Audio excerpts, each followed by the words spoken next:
I want you to time travel a little to a Friday night in the late 80s or early 90s.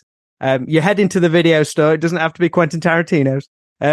What movie soundtrack do you have on the Walkman? And what 3 tapes are you going to rent for the weekend? If you like, there can be movies of yours which you think someone new to the genre or even a newfound love of the 80s might enjoy. Oh, God, back then. Because I used to go into the video store and leave with like 6 tapes for the weekend. Right. And I used to copy them because I had 2 decks.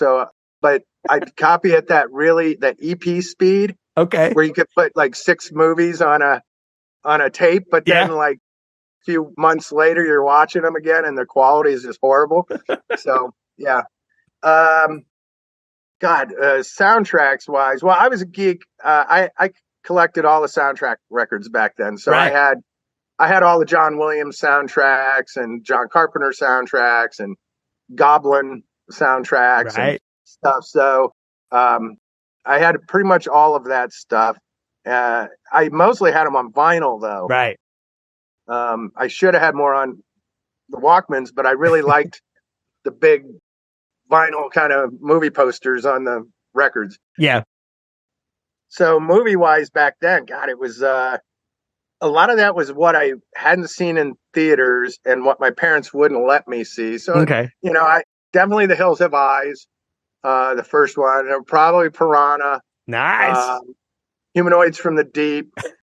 Those are the movies I gravitated toward, Yeah.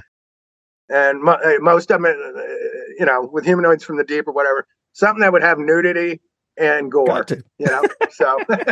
You're asking the shop clerk, which one? Yeah. It's got nudity and gore. Lay it on me.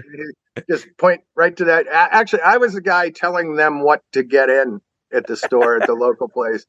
Yes. So they just asked me like, so what horror films should we have on the shelf? And I was reading all the magazines all the time. So I'm like, wow, I haven't seen this. You got to get this in,